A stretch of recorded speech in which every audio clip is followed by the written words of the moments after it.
आज जब से समागम में कदम रखा, बल्कि समागम क्या, जब से समागम के नजदीक पहुंचे,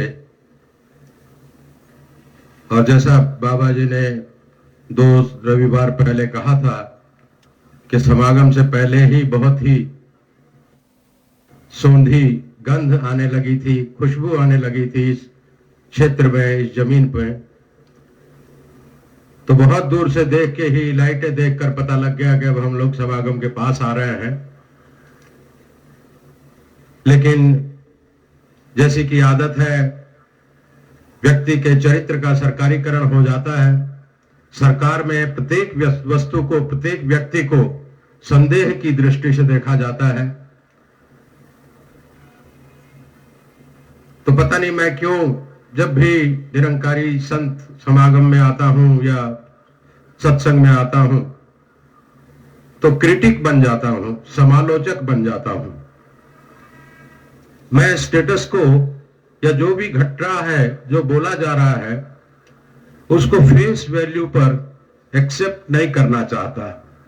ये एक आदत पड़ गई है, क्योंकि सरकार के काम निपटाने के क्रम में फाइल पे जो आ रहा है, जो बोला जा रहा है, उसको फेस वैल्यू पर लेना हमें नहीं सिखाया जाता है, उसकी गहराई में जाना है।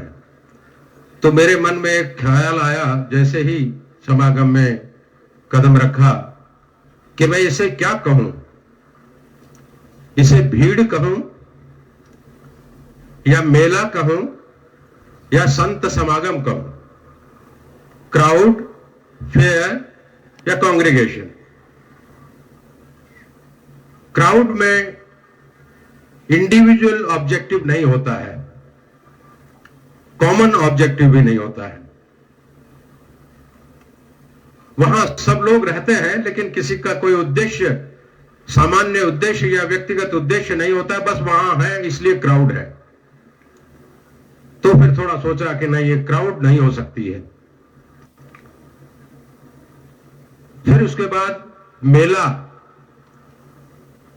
मेले जैसा रंग रूप, मेले की तरह रोशनी, मेले की तरह से लोगों की भीड़, लोग आ रहे हैं, जा रहे हैं। मेले में इंडिविजुअल ऑब्जेक्टिव होता है, लेकिन कॉमन ऑब्जेक्टिव नहीं होता है। व्यक्तिगत उद्देश्य है, व्यक्तिगत उद्देश्य मनोरंजन का है, लेकिन कॉमन ऑब्जेक्टिव नहीं है, सामान्य उद्देश्य वो नहीं है। तो तीसरा बचता है संत समागम। संत समागम में व्यक्तिगत उद्देश्य है और सामान्य उद्देश्य है, इंडिविजुअल ऑब्जेक्टिव है, कॉमन ऑब्जेक्टिव है, और व्यवहार में परिवर्तन है। क्राउड के व्यवहार में और कुछ दिखता है, मेला में कुछ और दिखता है, लेकिन कांग्रेगेशन जो संत समागम है, इसमें प्रत्येक व्यक्ति के व्यवहार में परिवर्तन देख रहा हूं मैं। ये सोशियो स्पिरिचुअल एनालिसिस करना जरूरी होता है किसी भी चीज को स्वीकार करने से पहले। प्रत्येक व्यक्ति जो निरुद्देश्य यहां आया, उसके लिए भीड़ है। जो निजी उद्देश्य लेके आया, उसके लिए मेला है। और जो सौद्देश्य संत भाव से आया, समर्पण भाव से आया, सत्संग के भाव से आया, उसके लिए समागम है।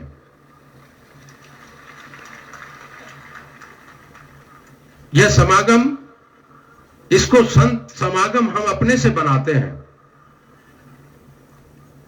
क्योंकि इसको बनाने के लिए किसी बाहरी दबाव की आवश्यकता नहीं है।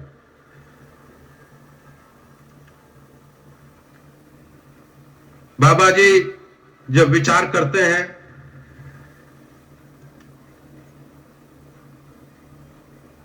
तो पता नहीं हम कितने ध्यान से उसमें रहते हैं।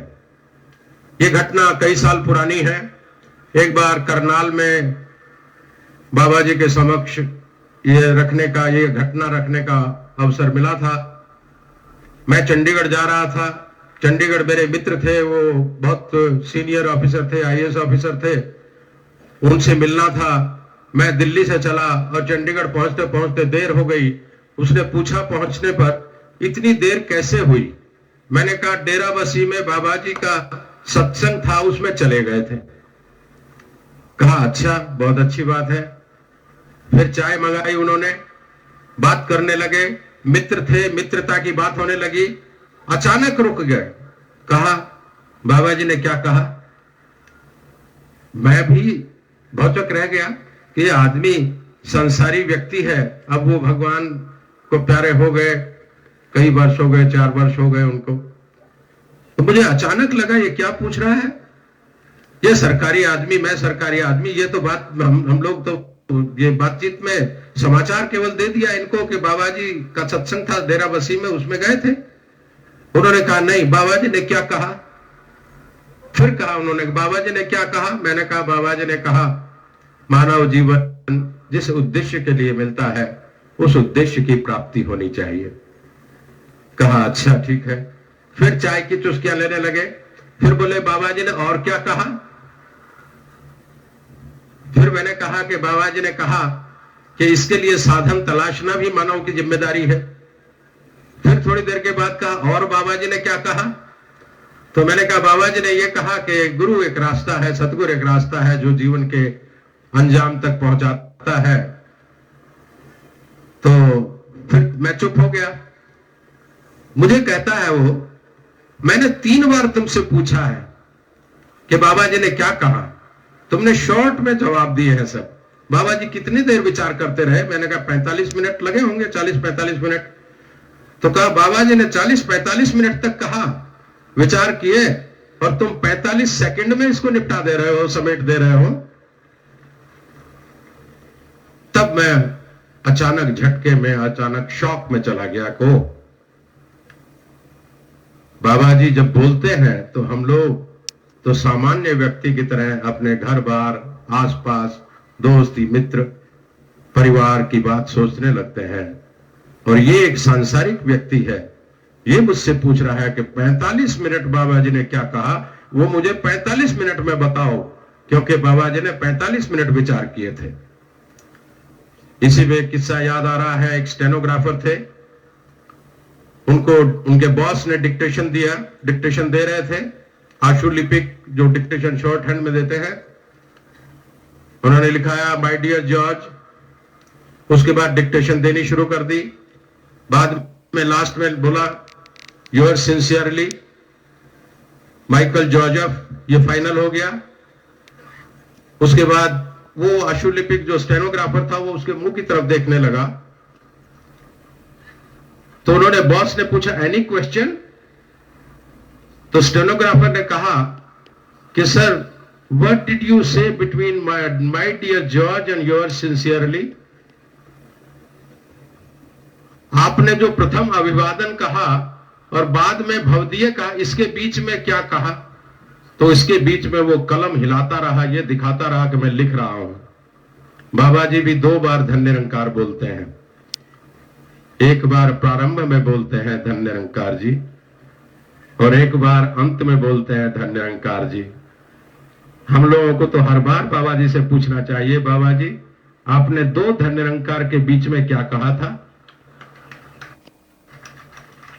क्योंकि हम उन बातों को पकड़ नहीं पाते हैं, इसलिए भूल हो जाती है, इसलिए जीवन में गिरावट आती है, जीवन में ठोकर लगती है। दातार कृपा करें, बाबा जी कृपा करें कि इनके प्रत्येक वचन को, इनके संतों के प्रत्येक वचन को हम लोग पकड़ सकें, और न केवल पकड़ सकें, उन वचनों पर चल सकें। ऐसी शक्ति प्रदान करें, और प्रत्येक व्यक्ति को विवेचनात्मक शक्ति दे कि जो विवेचन कर सके और भूल नहीं हो। बाबा जी भूल रहित जीवन का आशीर्वाद दे सबको, मुझे भी, मेरे परिवार को भी। और जो भूल हुई है जीवन में, उनके लिए क्षमा के अलावा और कोई शब्द नहीं हो सकता है। साथ संगत जी, आप भी सबके लिए क्षमा प्रार्थना दातार से करते हुए यह अरदास की जा रही है कि सतगुरु जो भी वचन आप दें, जो वचन आपकी ओर से आए, वो वैसा का वैसा जीवन में उतर सके। साथ संगत जी प्यार से कहिए धन्यवाद जी।